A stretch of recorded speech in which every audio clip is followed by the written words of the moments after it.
စာအုပ် channel ကနေကြိုဆိုပါတယ်။ဒီတစ်ခါဖတ်ပြပေးသွားမှာကတော့လွတ်ချတတ်ပါစေဆိုတဲ့လူချိုဘာသာပြန်ထားတဲ့စာအုပ်လေးကိုဖတ်ပြပေးချင်တာဖြစ်ပါတယ်။ပထမဦးဆုံးဏ္ဍန်နဲ့စလိုက်ချင်ပါတယ်။လွတ်ချနိုင်စွမ်းရှိသူတွေဟာလူပုဂ္ဂိုလ်ချင်းဆက်ဆံရေးတွေရဲ့လွှမ်းမိုးမှုကိုမခံရဘူး။ဒီလိုလူမျိုးတွေဟာဆိုရှယ်မီဒီယာတွေနဲ့အဆက်မပြတ်ဆက်သွယ်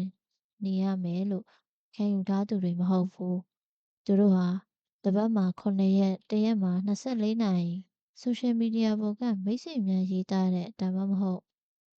အသင်းအဖြစ်များကိုစောင့်ကြည့်မှတ်သားမနေကြဘူး။မိတ်ဆွေဖြစ်မှုဆိုတာအရေးအတွက်ထက်အရေးချင်းကပိုအဓိကကျတယ်ဆိုတာသိတယ်။သူတို့လုံးဝမသိတဲ့သူများရဲ့အမြင်တွေလှုပ်ဆောင်မှုတွေကိုအရေးမစိုက်တဲ့နေရာမှာကျွမ်းကျင်ကြတယ်။လွတ်ချနိုင်စွမ်းရှိသူများဟာအလုံးမှာအာယုံပြတ်စရာတွေကိုဖယ်ရှားနိုင်ကြတယ်။သူတို့ဟာသူများပြောတိုင်းအလွယ်တကူနားမယောင်တတ်တဲ့အတွက်ကြောင့်လုပ်ဖော်ကိုင်ဖက်တွေရဲ့အဆုံးအဖြတ်တွေကိုစိတ်ထဲဆွဲမထားကြဘူး။အသုံးမဝင်တဲ့ဒါမှမဟုတ်မလိုအပ်တဲ့သတင်းအချက်အလက်များအပေါ်လည်းအားမပြုတတ်ကြဘူး။သူတို့နဲ့အရာကိစ္စများဘယ်လိုဆက်နွယ်ကြလဲစဉ်းစားတွေးတောပြီးမှသာဆုံးဖြတ်ချက်ချလှုပ်ဆောင်တတ်ကြတယ်။အခြားသူများပြောတတ်လုပ်တတ်ကြတာဖြစ်တဲ့သတင်းပလင်းပေါင်းစုံနဲ့ပြင်ပပယောဂများကိုလုံးဝနားမယောင်တဲ့နေရာမှာကျွမ်းကျင်ကြတယ်။လွတ်ချနိုင်စွမ်းရှိသူများဟာသူတို့ရဲ့နေ့တွေကိုနှိုင်းယှဉ်ချက်အရသက်တောင့်သက်သာဖြတ်သန်းနိုင်တဲ့စွမ်းအားရှိကြတယ်။သူတို့ဟာပြီးခဲ့တဲ့တာတွေကိုနောင်တရပြီးစိတ်သက်ကြမနေသလိုဖြစ်မလာသေးတာတွေကိုလည်းတွေးပြီးပုံမနေဘူး။ကိုတနာခံစားမနေတတ်ဘူး။သူတို့ထိန်းချုပ်မရတာတွေမလွဲမသွေကြုံတွေ့ရမှာတွေအတိတ်မှာဖြစ်ခဲ့တာတွေကိုလည်းလွတ်ချနိုင်စွမ်းရှိကြတယ်။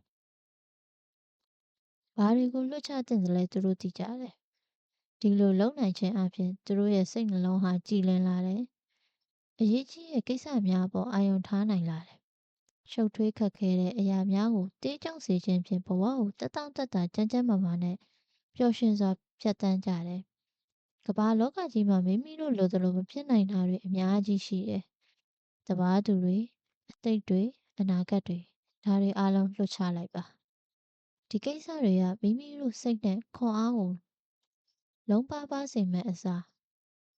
လက်ရှိခဏတာမှာမိမိတို့ဘာအကောင်းဆုံးလုပ်နိုင်မလဲဆိုတဲ့အပေါ်အာရုံစိုက်ကြိုးပမ်းတာပိုကောင်းပါတယ်။ဟိုဂျီဂျာကုဆိုတဲ့ဇင်စကားလုံးတစ်ခုရှိပါတယ်။အရာရာတိုင်းကိုလွှတ်ချလိုက်ပါလို့အဓိပ္ပာယ်ရပါတယ်။လွှတ်ချနိုင်စွမ်းရှိတဲ့ဘဝဟာဇင်ဘဝပါပဲ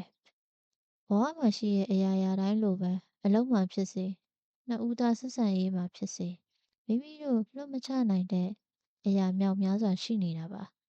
ဘယ်ဟာကိုလွတ်ချတင်ပြီးဘယ်ဟာကိုလွတ်မချရဘူးလဲဆိုတာဘယ်လိုခွဲခြားရမလဲ။ရှင်းလာမယ့်စာမျက်နှာများမှာရှင်းပြထားပါတယ်။ဘယ်လိုလွတ်ချရမလဲ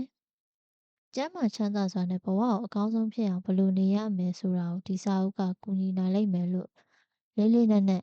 မျှော်လင့်ပါတယ်။ရှမ်မီရိုမာဆူနိုပိုင်းတဲ့အလွန်ကြုံပတ်သက်မှုမရှိပါစေနဲ့နှစ်ဦးဆက်ဆံရေးတွင်ခက်ခေါ်ခေါ်လေးနေကြည့်ပါကိစ္စအတော်များများကိုလွှတ်ချကြည့်စမ်းပါ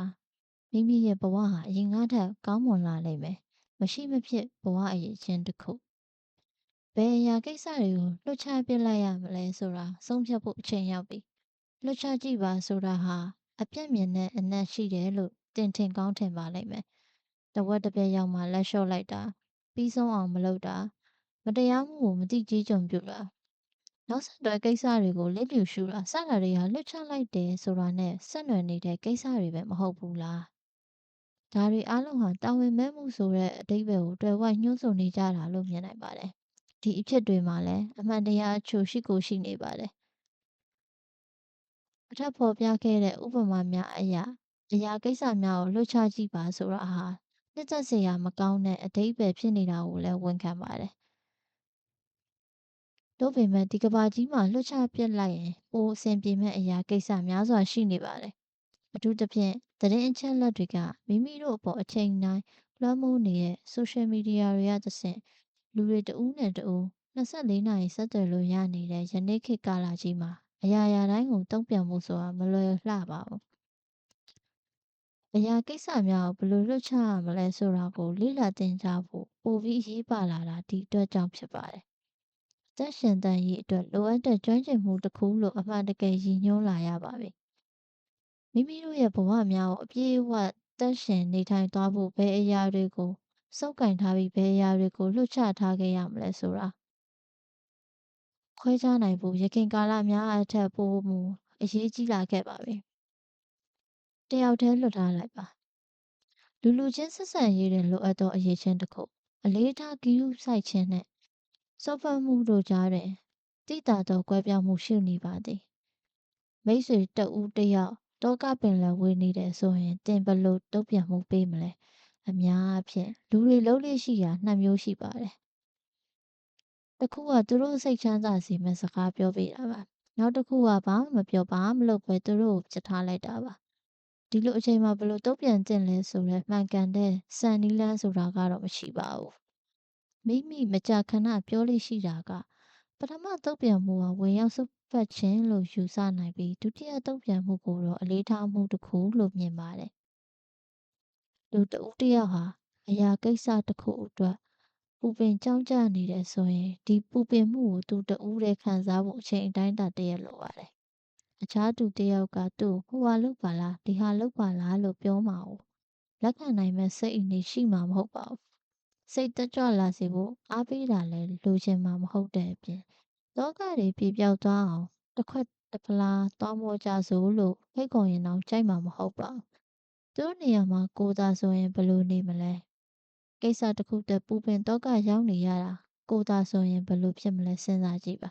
စိတ်သက်သာရာရနိုင်မဲ့အခွင့်အလမ်းတစ်ခုပေါ်ပေါက်လာတဲ့အထိတယောက်တည်းနေရတာကိုပိုသဘောကျမိမှာမဟုတ်ဘူးလားခြားသူများကိုပြောင်းလဲဖို့ဆိုတာမဖြစ်နိုင်ဘူးမိမိထိန်းချုပ်နိုင်တဲ့တူဦးသေးသောသူဟာမိမိကိုယ်တိုင်ပါပဲပထမဆုံးမိမိကိုမိမိပြောင်းလဲပါ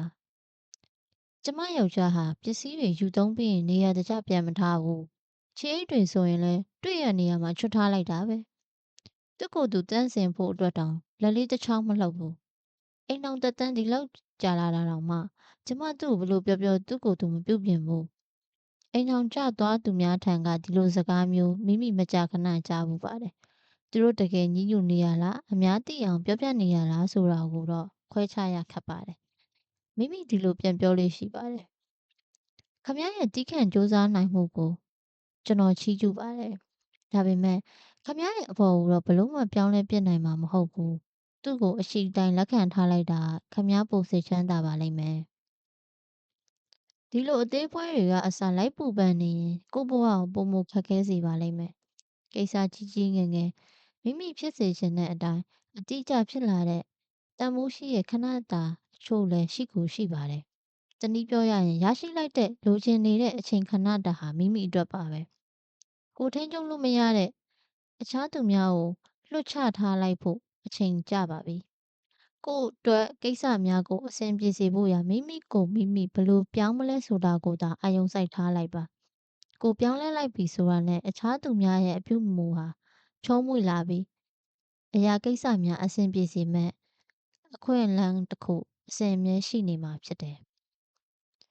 လူတွေကမင်းအကြောင်းတဝက်ပဲသိစေအောင်အဆင်ပြေပါပြီအမှန်ဆိုရရင်30သို့မဟုတ်40ရာခိုင်နှုန်းသိနေရင်ကိုလုံလောက်ပါပြီပိုပြီးလက်တွေ့ကျတဲ့အမြင်ရှိရာပိုကောင်းပါတယ်ကိုပါလို့သူတစ်ပါးကိုသိစေခြင်းပြချင်သူတွေအခုတလုံးမှာအတော်လေးများလာတာကိုတတိထားမိလာပါတယ်လက္ခဏာတစ်ခုကတော့ social media ပေါ်မှာသူတို့ဘဝကိုတစ်ခုချင်းစီအသေးစိတ်ကအစားတင်ချင်နေကြတဲ့အဖြစ်ပါနောက်လုံးလေးရှိရာတစ်ခုကတော့ social media ပေါ်မှာမိတ်ဆွေအများစုကအပြင်မှာမတွေ့ဘူးကြပါဘူးရှိကြသူများတွေဖြစ်ကြပြီးနောက်ဆုံးအချိန်ထိသူတို့လုံးသမျှအကြောင်းတစ်ခုချင်းစီကို social media ပေါ်မယမနာတင်လို့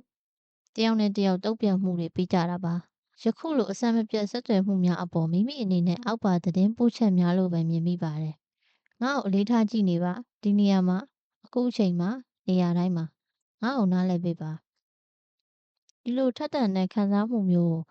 အားမပေးရဘူးလို့တော့မပြောလိုပါဘူးဒါပေမဲ့ကိုတင်ပြတဲ့အကြောင်းအရာတိုင်းကိုတော့ ဘယ်သူမှအချိန်ပြည့်နားလည်ပေးနေမှာမဟုတ်ဘူး။မိတ်ဆွေများကိုလည်းမိမိအနေနဲ့အပြည့်အဝသိနားမလည်နိုင်သလိုပေါ့။လက်တွေ့ကျကျပြောရရင်ကိုယ့်ရဲ့အတွေ့အကြုံတဝက်လောက်ကိုပဲတယောက်နဲ့တယောက်တည်ကျွမ်းဖလှယ်နိုင်မဲ့မိတ်ဆွေအနည်းငယ်ရှိရင်ကိုကံကောင်းတယ်လို့မှတ်ယူလိုက်ပါ။30သို့မဟုတ်40%အဆက်အသွယ်ရှိနေရင်ပဲကျေးဇူးတင်စရာကောင်းနေပါပြီ။လူတွေအများကြီးနဲ့အလိုရင်းနှီးရဲ့ဆက်ဆံရေးရှိရဆိုတာဒါကိုအရေးချင်းတရက်အဖြစ်တောင့်တမမောတာဟာလွဲမှားနေတဲ့ယုံကြည်မှုတစ်ခုပဲဖြစ်ပါလိမ့်မယ်။သူတို့ကမင်းရဲ့မိသားစုဝင်ဖြစ်ချင်ဖြစ်မယ်။ဒါပေမဲ့မင်းနဲ့သူတို့နဲ့မတူနိုင်ဘူး။သူတို့ကမင်းကိုနားလည်လိမ့်မယ်လို့ထင်နေရင်မိုက်မဲတဲ့အမှားတစ်ခုပဲ။အရေးကြီးတဲ့အချက်ကတဦးရဲ့ဘဝနေနည်းအပေါ်အခြားတဦးကလေးစားသမှုရှိခြင်းပဲ။သွေးကရေထက်ဖြစ်တယ်ပြောကြတယ်။အလားတူပဲမိမိနဲ့အခြားသူများရဲ့ဆက်ဆံရေးထက်သွေးသားတော်ဆက်တဲ့သူများနဲ့ဆက်ဆံရေးဟာပိုခိုင်မာကောင်းခိုင်မာနိုင်ပါတယ်။ဒါပေမဲ့ဒီစကားပုံကသွေးသားတော်ဆက်ပြီဆိုတာနဲ့မိသားစုနဲ့မိမိကြားမှာအလိုလျောက်တိနားလည်မှုရရှိသွားပြီလို့ဆိုလိုတာမဟုတ်ပါဘူး။မိသားစုဝင်များဆိုတာသူတို့စိတ်နဲ့သူတို့ကိုယ်ပါ။သူတို့မှာခြားနာတဲ့ဥပဒေရုပ်အကြိုက်တမိုးထားမှုနဲ့မတူတဲ့အမြင်များရှိပါတယ်။ဒါကြောင့်လုံးဝစိတ်တူကိုယ်တူဖြစ်ဖို့ဆိုတာမဖြစ်နိုင်ဘူး။ချက်တူကြဖို့စူးစမ်းလေမရနိုင်လေဖြစ်လာလိမ့်မယ်။အရေးကြီးတဲ့အချက်ကမိသားစုဝင်ဆိုတာဆွေမျိုးဖြစ်ချင်းဖြစ်မယ်။ဒါပေမဲ့မိမိနဲ့တူမှာတော့မဟုတ်ဘူး။တဦးစီရဲ့ဘဝနေထိုင်မှုဟန်ကိုအပြန်အလှန်လေးစားရပါမယ်။သူတို့ကိုတလေးတစားဆက်ဆံရပါမယ်။သူတို့အမြင်များကိုအသိမှတ်ပြုရပါမယ်။ကိုယ့်အမြင်ကိုရိုက်သွင်းလို့မရပါဘူး။မိမိတို့ကျူးလွန်နိုင်တဲ့အဆိုးဆုံးအချက်ကတော့အဓိပ္ပာယ်မရှိဘူးလို့ကိုထင်ထားတဲ့အလုပ်ကိုလုံးမိတဲ့မိသားစုဝင်ကိုပြတ်ဆဲလိုက်ခြင်းမျိုးပါ။ဒါမျိုးကဘယ်လိုအချိန်မှဖြစ်တတ်လဲဆိုတော့သွေးသားရင်းချများဖြစ်တဲ့အတွက်တယောက်နဲ့တယောက်နားလည်မှုရှိကြမှာပဲဆိုတဲ့အမြင်နဲ့လောက်ကင်ဆောင်ရွက်စဉ်အချိန်မျိုးမှာပါ။ကြံညံပေးရကောင်းပါရဲ့ဒါပေမဲ့သူတို့ဟာမိမိနဲ့မတူဘူး။မိမိမဟုတ်ဘူးဆိုတာဘယ်တော့မှမမေ့ပါနဲ့။မင်းနားမလည်နိုင်ဘူးလား။လွတ်ချထားလိုက်ပါ။ပျော်ရွှင်မှုဒုက္ခပြေးဝတဲ့အိမ်ထောင်ရေးအတွက်လှုပ်ဝက်ချက်တယောက်နဲ့တယောက်နားမလည်နိုင်တဲ့အချိန်တွေရှိကြမှာပါ။ဒါဟာလည်းကိစ္စမရှိဘူး။တက်လက်ပိုင်းအိမ်ထောင်ကွဲခြင်းဆိုတဲ့စကားလုံးခက်စားမှုများပြားလာခြင်းကအတွေးတစ်ခုပေါ်လာစေပါတယ်။စုံတွဲနှစ်ဦးအတူနေရတဲ့နှစ်ကာလတွေတိုးပွားလာတဲ့အခါသူတို့ရဲ့ဆက်နွယ်မှုဟာမလွဲမသွေနဲ့ဆိုင်လာတတ်တာတော့မဟုတ်ပါဘူး။လက်ထပ်ထားပြီးရဲ့ဇနီးမောင်နှံများတော်မှတဦးနဲ့တဦးအပြည့်အဝနားမလည်နိုင်ကြပါဘူး။တဦးကိုတဦးအချိန်တဝက်စီခွဲပေးမယ်ဆိုရင်တော့အားလုံးအဆင်ပြေနိုင်သွားပါလိမ့်မယ်။နှစ်ဦးဆက်နွယ်ပေါင်းစည်းမှုမစခင်ကလူတိုင်းဟာနှစ်20 30လောက်လုံးဝတိကျလွတ်လပ်တဲ့ဘဝကိုနေခဲ့ကြရတာပါ။တစ်မျိုးတည်းတစ်နယ်တည်းတစ်ရက်ကွက်တည်းနေခဲ့ကြတဲ့ဒါမှမဟုတ်မိသားစုနောက်ခံအကျိုးစီးပွားနောက်ခံ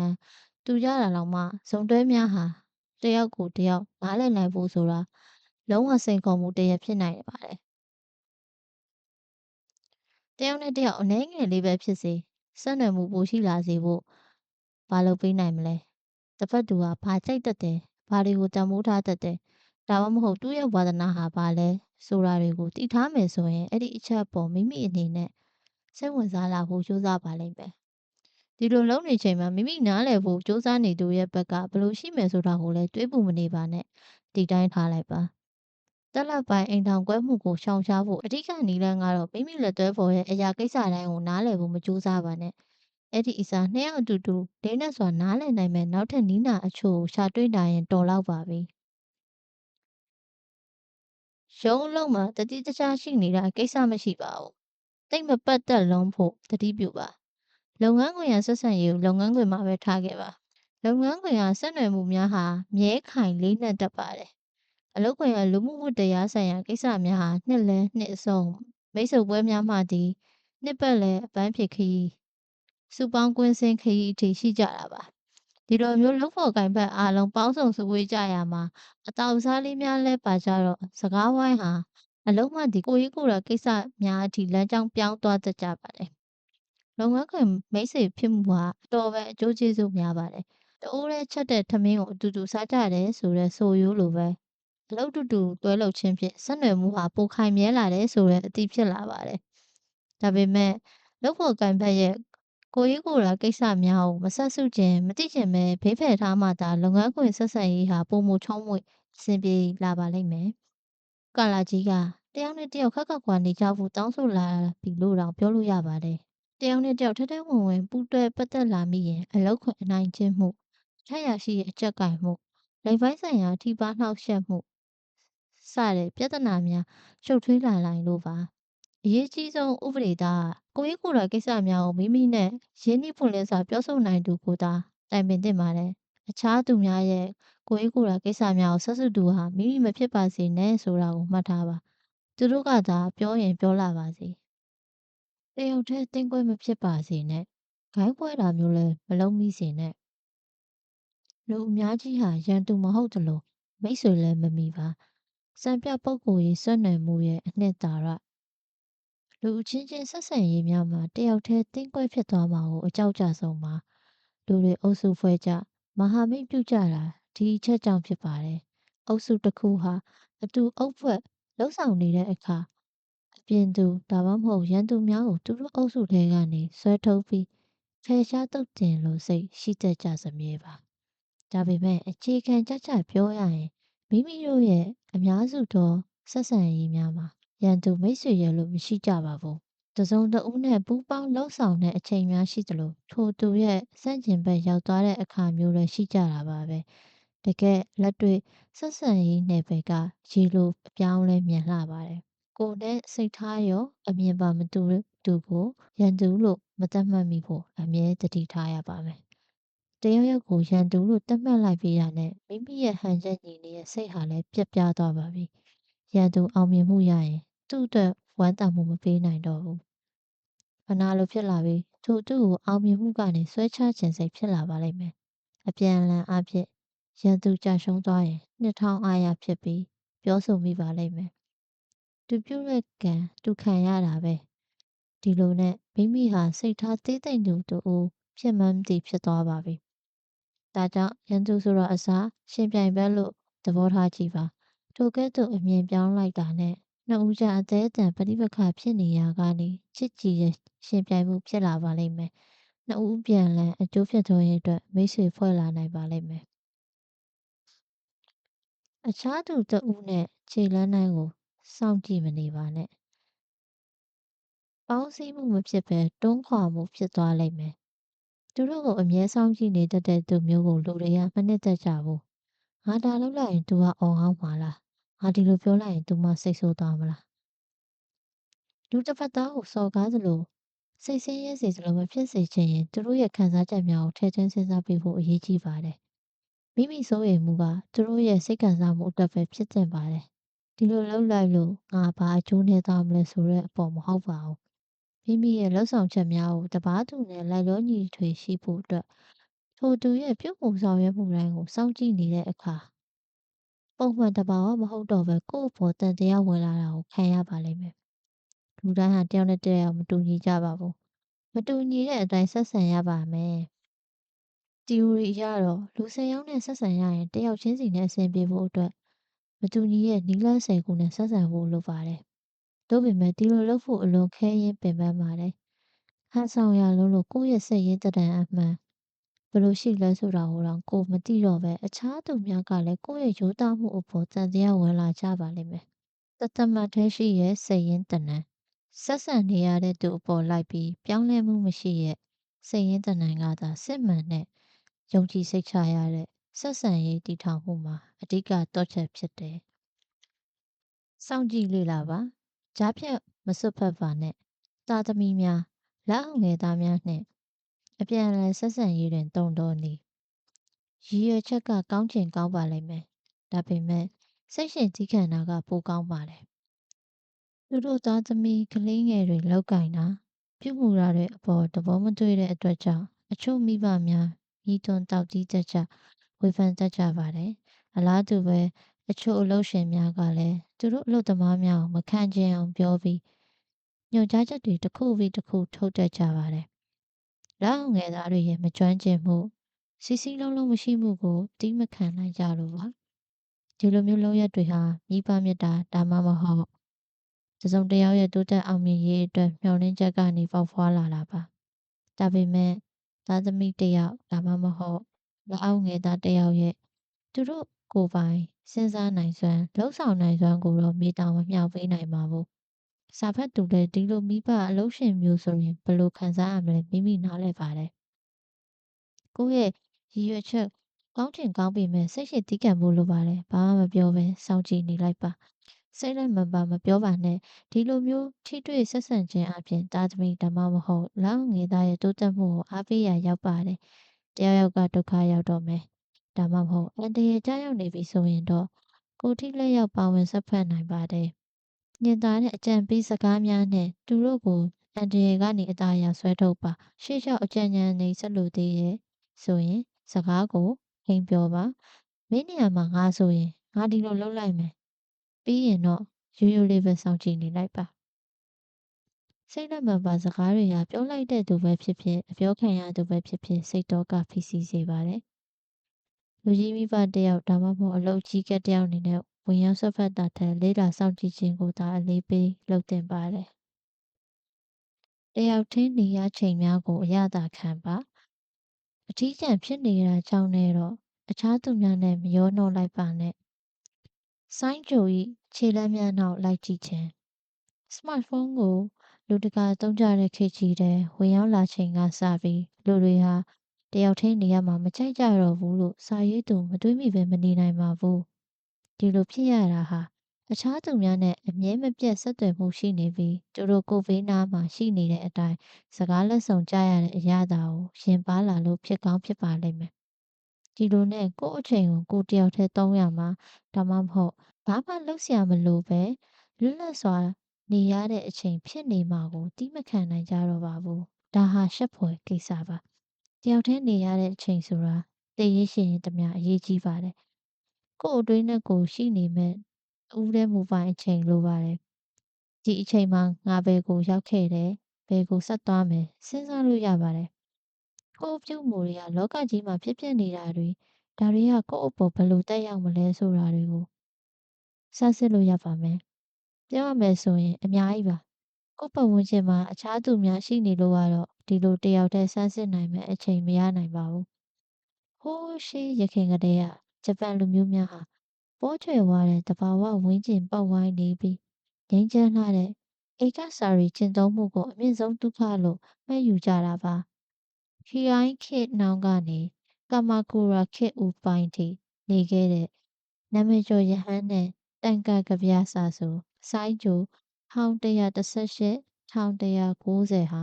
ဒီဘဝနေနေတိုင်းနေခဲ့ပါတယ်။တယောက်တည်းရှိနေခြင်းဟာပေးအပ်တဲ့အသည့်တရားနဲ့ပြန်လည်ဆန်းစစ်နိုင်မှုတွေကိုရရှိဖို့မိမိတို့စူးစမ်းတင်ပါတယ်။ဒီလိုနေရခြင်းဟာပုံမူကောင်းမွန်တဲ့ဘဝနေနေရရှိစေမယ့်အခွင့်အရေးတစ်ခုလည်းဖြစ်ပါတယ်။မင်းမလုံးနိုင်တဲ့အလုပ်ကိုဘယ်လိုမှမင်းမလုံးနိုင်ပါဘူး။ငင်းပယ်ခြင်းအသက်ကိုတင်ယူပါ။အရာရာတိုင်းကိုငါတိငါသက်မလုပ်ပါနဲ့အထက်အရာရှိဖြစ်စေလက်အငယ်သားဖြစ်စေမိမိရဲ့လုပ်ဖို့ကိုင်ဖက်များအလုံးဝင်ပြီးနေတဲ့အခါကူညီပေးလိုက်ပါဒါဟာမုံမြင့်တဲ့အလုပ်ပါဒါပေမဲ့ကိုလည်းအလုပ်များနေချိန်ဆိုရင်တော့မကူညီပါနဲ့ကိုဘလောက်လုပ်ရဖို့ရှိရဲ့ဘယ်အချိန်အပြီးလုပ်ရမယ်ဆိုတာကိုတွက်ချက်ပါပြီးမှသာအခြားသူကိုကူညီဖို့ဖြစ်နိုင်မလားဆိုတာကိုဆုံးဖြတ်ပါလုပ်ရမယ့်သူ့လို့ကိုယ့်လို့ကိုတွက်ချက်ပြီးမကူညီနိုင်ဘူးလို့ပြောနိုင်သူမျိုးရှိတာကောင်းပါတယ်ဒါပေမဲ့တချို့မဆက်မပြဲကူညီခြင်းသူများလည်းအမြဲရှိနေတတ်တယ်။တခါတရံများမှာဒီလူတွေဟာသူတို့အလုပ်ကိုယ်တော်အပြတ်ခံပြီးအခြားသူကိုကူညီတတ်ကြတယ်။လုပ်ဖို့ကိုင်ဘက်တွေကကိုယ့်ကိုသူတို့ဘလောက်ပဲအကူအညီတောင်းကူညီတောင်းတိုင်းမငင်းသက်သူလို့ယူဆလာရင်တော့အန္တရာယ်ရှိလာပါပြီ။အချို့သူများကလည်းမိမိကိုဖိတက်နိုင်လောက်တဲ့အလုပ်တပုံတပင်နဲ့အရှက်မရှိပဲအကူအညီတောင်းခံတတ်ပါတယ်။ဘယ်ကိစ္စမဆိုလောက်ဆောင်နိုင်သူတယောက်အဖြစ်မိမိကိုယ်ကိုသတ်မှတ်လာပါလိမ့်မယ်။ဒီလိုအခြေအနေမျိုးကြုံလာပြီဆိုရင်တော့မကူညီနိုင်ဘူးလို့ပြောလိုက်ရင်တစ်ဖက်သူကမိမိကိုဘယ်လိုမြင်သွားမလဲစိုးရိမ်စိတ်ကိုလွှတ်ချထားလိုက်ပါ။ဒီထက်ပိုဆိုးမှာကကိုကူညီမယ်လို့ကမ်းလှမ်းထားတဲ့အလုပ်ရောကိုလက်ရှိလုပ်နေစေအလုပ်ရောမပြီးမစည်းဖြစ်နေမယ်ဆိုရင်စေတနာကဝေဒနာဖြစ်သွားပါလိမ့်မယ်။ကိုလုံနိုင်တဲ့အလုပ်နဲ့ မလုပ်နိုင်တဲ့အလုပ်ကိုပြက်ပြက်သားသားပြောဆိုထားဖို့အရေးကြီးတာဒါကြောင့်ပါပဲကံကြမ္မာအတိုင်းလိုက်နာပါဤသို့လုပ်ခြင်းဖြင့်သင်၏ဘဝအစဉ်ပြေချောမွေ့လာလိမ့်မည်စဉ်းစားပုံနည်းလမ်းတစ်မျိုးနေထိုင်ပုံနည်းလမ်းတစ်မျိုးမိမိ၏စိတ်ဝိညာဉ်ကိုပေါ်ပါစေလိမ့်မည်ကံတရားဒါမှမဟုတ်ကံကြမ္မာဆိုတာလူတဦးချင်းစီရဲ့ဆက်နွယ်မှုများနဲ့မကြာခဏနှီးနွယ်နေတတ်ပါတယ်ထိုများမကနေ့စဉ်ပြုနေကြအသေးအဖွဲကိစ္စလေးများနဲ့လည်းပတ်သက်နေပြန်ပါသေးတယ်ကံတရားကိုမိမိတို့ရဲ့လှုပ်ဆောင်ချက်လမ်းညွှန်အဖြစ်ထားလိုက်ရင်ဘဝကိုအစဉ်ပြေချောမွေ့စွာနေနိုင်ပါလိမ့်မယ်ကိစ္စတစ်ခုကကိုယ့်လိုအတိုင်းဖြစ်မလာခဲ့ရင်ငါစာတာမှာဒါပါမလာဘူးလို့ပြောလို့ရှိပါတယ်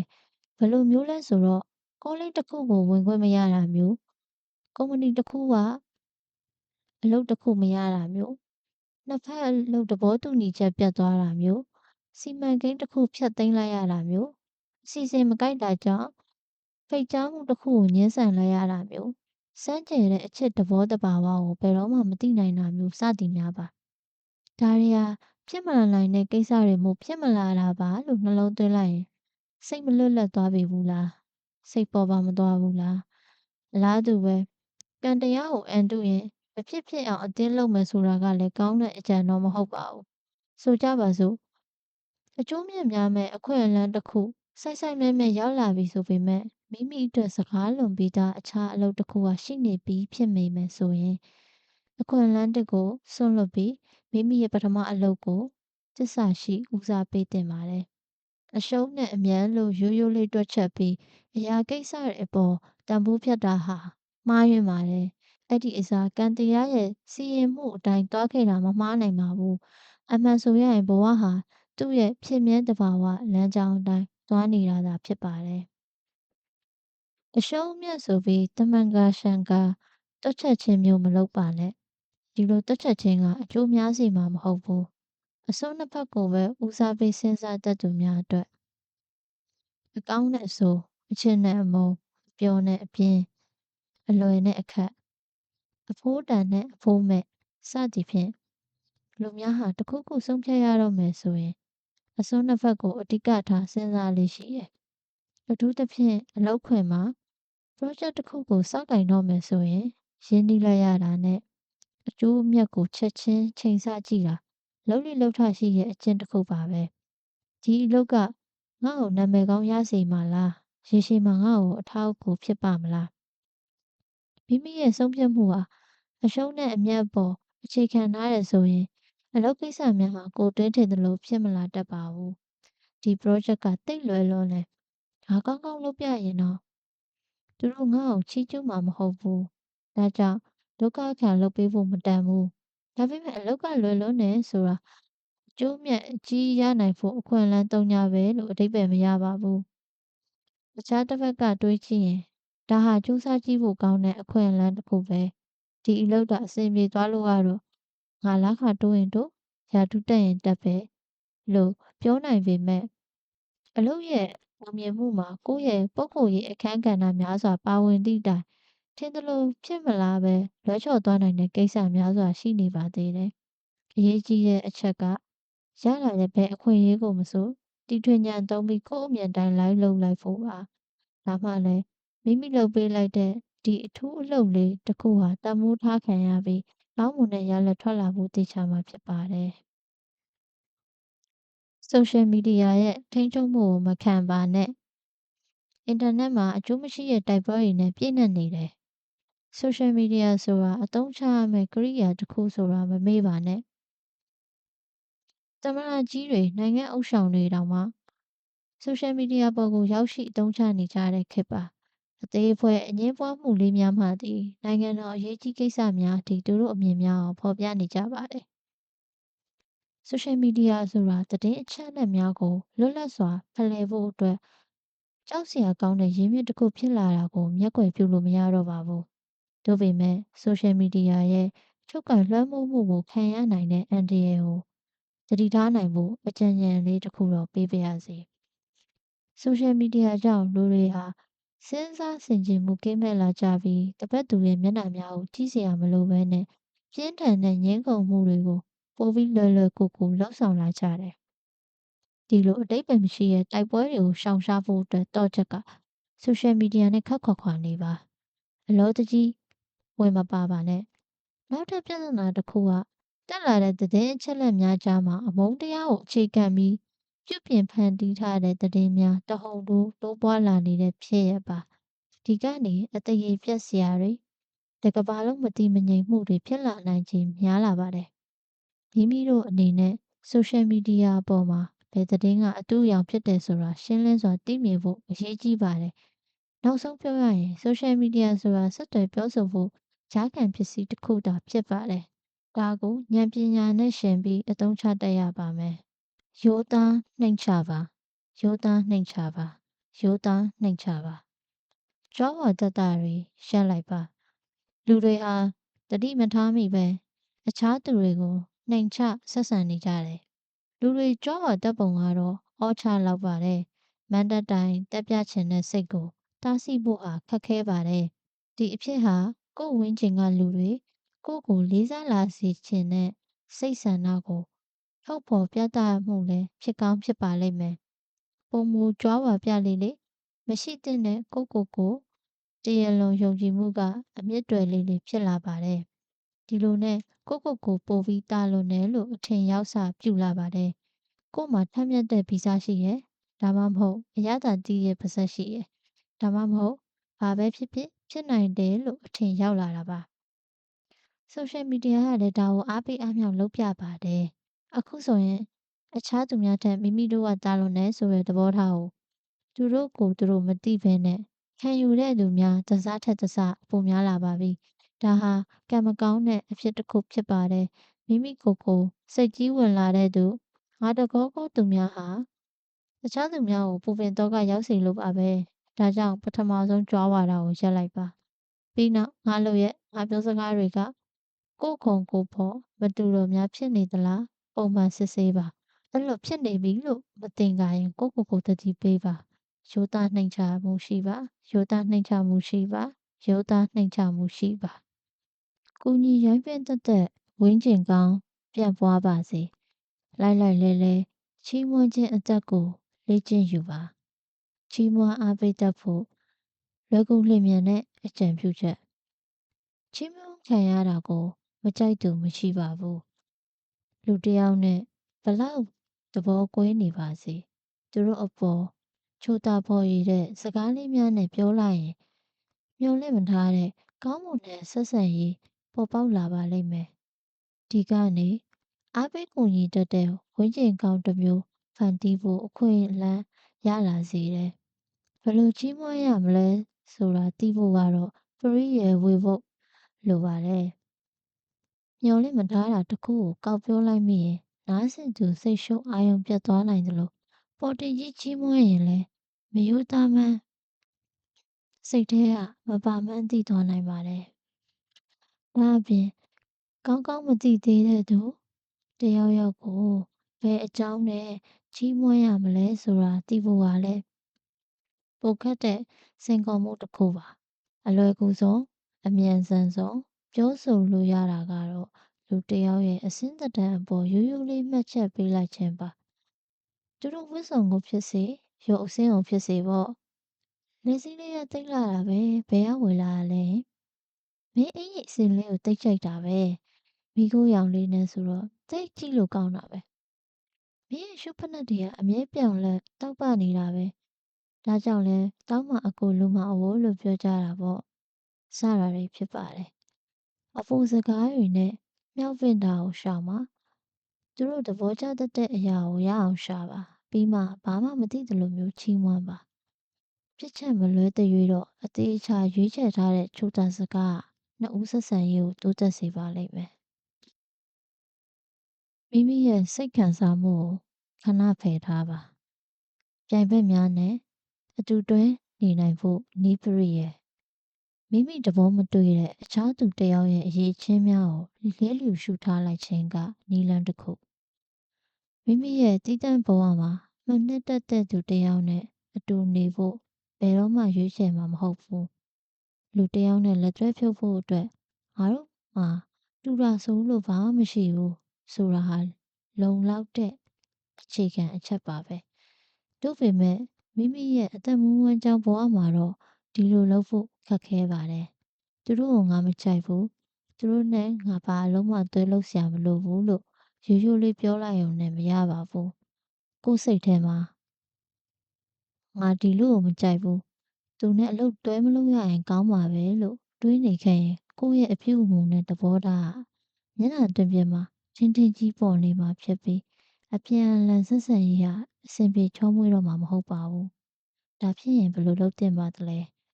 ။လက်တွေ့ဘဝကိုရင်ဆိုင်ရုံကလွယ်လို့အခြားရွေးစရာမရှိပါဘူး။အလုပ်တွဲလုပ်နိုင်ဖို့လုံလောက်တဲ့ဆက်ဆံရေးကိုတော့ထိန်းထားရမှာဖြစ်ပြီးဒီထက်ပိုလေးနက်တဲ့ဆက်ဆံရေးတော့လုပ်စရာမလိုပါဘူး။မိမိနဲ့ဆန့်ကျင်ဘက်ဖြစ်တဲ့သူများနဲ့တွဲလုပ်ဖို့အတွက်နည်းပရိယာယ်များရှိပါတယ်။မနှစ်သက်တဲ့သူနဲ့တွဲလုပ်တဲ့အခါသူတို့ရဲ့မကောင်းကွက်များကိုပိုပြီးမြင်လေ့မြင်ထရှိတတ်ပါတယ်။ဒီလိုမျိုးမဖြစ်အောင်အတတ်နိုင်ဆုံးကြိုးစားပါ။ကိုယ်မကြိုက်တဲ့အရာတစ်ခုကိုသူတို့ပြောမိလုပ်မိတဲ့အခါသူတို့တော့လုပ်လိုက်ပြန်ပြီလို့ကိုယ့်ဘက်သားမှတ်ချက်ပြုပြီးအဲ့ဒီလောက်နဲ့တင်ကြိုးစားရပ်လိုက်ပါ။အခြားနည်းတစ်ခုအနေနဲ့အကြောင်းအရာတစ်ခုကိုပြောင်းပြောလုပ်နိုင်သလိုသူတို့ကိုခွင့်တောင်းပြီးလှည့်ထွက်ခဲ့လိုက်ပါ။ဒါအပြင်အခြားနည်းလမ်းအမျိုးမျိုးလည်းရှိပါတယ်။အဓိကပြောချင်တာကမိမိတို့ရဲ့စိတ်ခံစားမှုများကိုပေးပယ်ထားပြီးလုပ်ငန်းခွင်ဆက်ဆံရေးမှာစိတ်လှုပ်ရှားမှုမရှိဘဲနေတတ်ရင်အတူတွဲလုပ်သွားဖို့အဆင်ပြေပါလိမ့်မယ်။ခဲခွာသွားသူတွေနောက်ကိုတန်းတန်းဆွဲလိုက်မနေပါနဲ့။နှုတ်ဆက်ခွဲခွာတာပိုကောင်းပါတယ်။အခြားသူများနဲ့စုံစည်းရခြင်းဟာကံကြမ္မာအတိုင်းလို့သာသဘောထားလိုက်ပါ။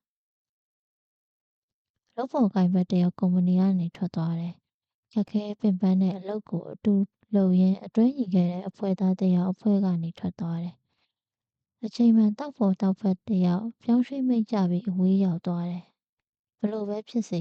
မိတ်ဆွေတယောက်မရှိတော့တာနာကျင်ရပါတယ်။တွဲဖက်တန်ရုံးစဉ်ကကြီးလွန်းတော့သူတို့ပြောင်းရန်နောက်ကိုပြေးလိုက်ချင်တဲ့အထီးပါပဲ။ဆုံးခွာသွားသူနောက်တန်တန်ဆွဲလိုက်မနေပါနဲ့ဆိုတဲ့ဇင်ဆိုရိုးတစ်ခုပြောသလိုပါပဲကိုယ်ကွင်းရခြင်းဒုက္ခကိုကြာရှည်ခံစားနေမဲ့အစားအပီးနှုတ်ဆက်ခွဲခွာလိုက်တာကပိုကောင်းပါတယ်ဘလို့ပဲဖြစ်စေရင်းနှီးဆက်နွယ်မှုတစ်ခုပြိုပြတ်သွားတဲ့အခါနှစ်ဦးကြားကခင်မင်မှုဟာဒီလိုနည်းနဲ့ကွဲကွာဆုံးသက်ရမှာဖြစ်လို့ပဲလို့မှတ်ယူလိုက်ပါတခါတရံမှာပြန်လည်ဆုံစည်းတတ်ပါတယ်ဒါမှမဟုတ်ဆုံစည်းလိုက်ပြန်ခွဲခွာရလိုက်အချိန်ချင်းဖြစ်တတ်ပါတယ်အရေးကြီးတာနောက်တစ်ခုကဇင်ဆိုရိုးဒုတိယပိုင်းပါကိုယ့်ထံရောက်လာသူတွေကိုမျက်နှာမလွှဲလိုက်ပါနဲ့တတိပြုရမှာကတစုံတစ်ယောက်နဲ့တစ်ချိန်မှာတနည်းနည်းနဲ့တင်တွေ့ဆုံရတဲ့အခါနှစ်ဦးအတူတွဲဖြစ်သွားတဲ့အချက်ကဘာလဲဆိုတာပါလူသားများစုံစည်းမှုကလုံးယူလို့မရပါဘူးကံကြမ္မာရဲ့အလှည့်အပြောင်းတဘာဝအတိုင်းဖြစ်လာတာပါဒါကြောင့်ဒီလိုစိတ်ထားမျိုးထားတတ်ရပါပဲဆုံးခွာသွားသူနောက်တန်တန်ဆွဲလိုက်မနေပါနဲ့ကိုယ့်ထံရောက်လာသူတွေကိုလည်းမျက်နှာမလွှဲလိုက်ပါနဲ့အတိတ်ကရွှေတီးဆောင်းခဲ့တာတွေကိုအတိတ်မှာပဲထားခဲ့ပါရှေ့မှာစောင့်ဆိုင်နေတာတွေစီဆက်မသွားခင်မှာအတိတ်ထဲရေဝဲမနေပါနဲ့ဂုံတိတ်ခါရှိစွာစွန့်ခွာရမယ့်အချိန်ကိုဘယ်လိုသိနိုင်မလဲတောင်ကုန်းတစ်ခုကိုတက်တဲ့အခါဒီနေရာမှာအသက်ဆုံးသွားပြီလို့သိရတဲ့နေရာကိုရောက်လာပါလိမ့်မယ်